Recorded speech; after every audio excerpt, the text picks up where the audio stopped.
നമസ്കാരം.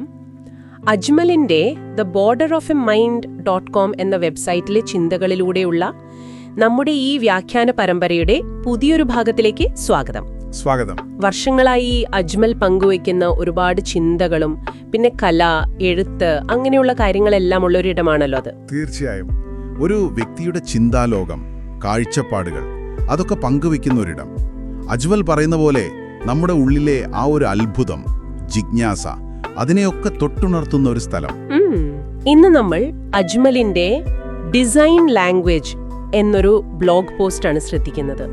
ആ പേര് കേൾക്കുമ്പോൾ തന്നെ ഒരു ഇത് തോന്നുന്നുണ്ടല്ലോ, എന്താണ് ഈ ഡിസൈൻ ഭാഷ? അതൊരു നല്ല ചോദ്യമാണ്. ശരിക്കും ഈ പോസ്റ്റിലൂടെ അജ്മൽ പറയാൻ ശ്രമിക്കുന്നത് എന്താണെന്ന് വെച്ചാൽ, ഈ പ്രപഞ്ചം, അതിലെ ജീവൻ, ഇതൊന്നും വെറുതെ അങ്ങ് യാദൃശികമായി ഉണ്ടായതല്ല. മറിച്ച് ഇതിന്റെ പിന്നിൽ വളരെ വ്യക്തമായ ഒരു ഒരു രൂപകൽപ്പന, ഒരു ഡിസൈൻ ഉണ്ട് എന്നാണ്. പ്രകൃതി നമ്മളോട് ഒരു ഭാഷയിൽ സംസാരിക്കുന്നുണ്ട്. അതാണ് ഈ ഡിസൈൻ ഭാഷ എന്ന് അദ്ദേഹം ഒരു സൂചന നൽകുന്നത്. അപ്പോ ഇതൊരു വെറും ഊഹാപോഹമല്ല, മറിച്ച് ഒരു ഡിസൈൻ ഉണ്ട് എന്ന് സ്ഥാപിക്കാൻ അദ്ദേഹം എന്തെങ്കിലും കാര്യങ്ങൾ ചൂണ്ടിക്കാണിക്കുന്നുണ്ടോ? ഉണ്ട്. അതാണ് ഇതിലെ ഒരു പ്രധാന കാര്യം. അദ്ദേഹം കുറച്ച് ഉദാഹരണങ്ങൾ പറയുന്നുണ്ട്. ഒന്ന്, നമ്മുടെയൊക്കെ അടിസ്ഥാനമായ DNA ഇല്ലേ, അതിൽ എത്ര സങ്കീർണമായ വിവരങ്ങളാണ് കോഡ് ചെയ്തിരിക്കുന്നത്. പിന്നെ ഈ ജീവൻ നിലനിൽക്കാൻ ആവശ്യമായ രീതിയിൽ പ്രപഞ്ചത്തിലെ അടിസ്ഥാന സ്ഥിരാംഗങ്ങൾ, യൂണിവേഴ്സൽ കോൺസ്റ്റന്റ്സ്, അതൊക്കെ എത്ര കൃത്യമായിട്ടാണ് ക്രമീകരിച്ചിരിക്കുന്നത്. ശരിയാണ്. അതൊക്കെ ഒരു ചെറിയ മാറ്റം വന്നാൽ പോലും പ്രശ്നമാണെന്ന് പറയാറുണ്ടല്ലോ. അതെ.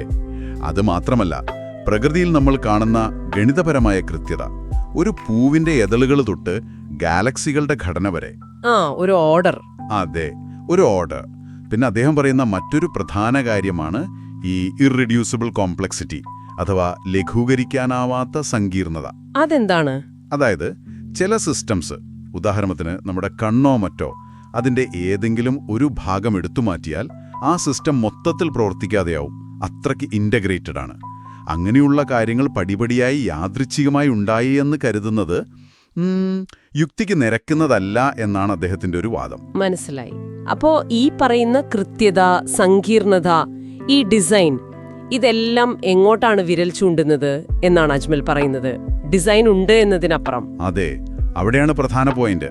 ഈ നിരീക്ഷണങ്ങളെല്ലാം, ഈ ഡിസൈൻ എല്ലാം സൂചിപ്പിക്കുന്നത് ഇതിന് പിന്നിലൊരു ഭയങ്കര ബുദ്ധിയുള്ളൊരു ശക്തി, ഒരു സുപ്രീം ഇന്റലിജൻസ്, ഒരു സ്രഷ്ടാവുണ്ട് എന്നതിലേക്കാണ്.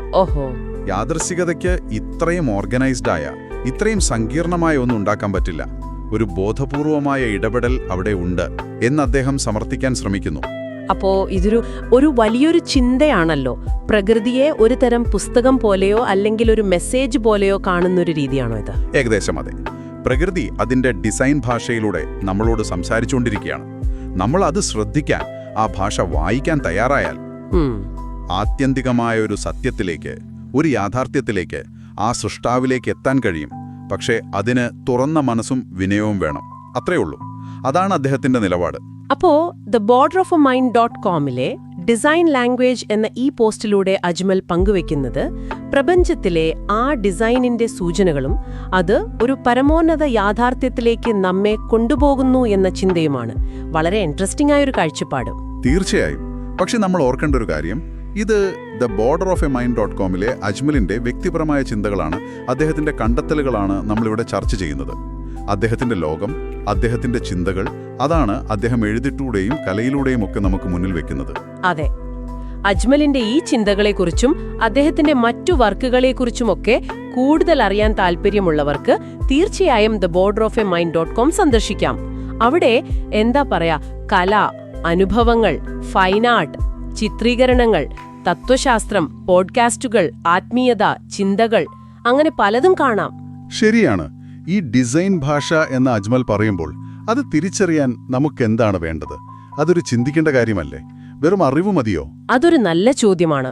ഒരു പക്ഷേ വെറും ശാസ്ത്രീയ അറിവിനപ്പുറം ഒരു ഉൾക്കാഴ്ചയാണോ അദ്ദേഹം ഉദ്ദേശിക്കുന്നത്? ഇത് നിങ്ങൾക്കും ആലോചിക്കാവുന്ന ഒരു കാര്യമാണ്. ഞങ്ങളുടെ ഈ വ്യാഖ്യാന പരമ്പരയിലെ അടുത്ത ചർച്ചകൾക്കായി കാത്തിരിക്കുക.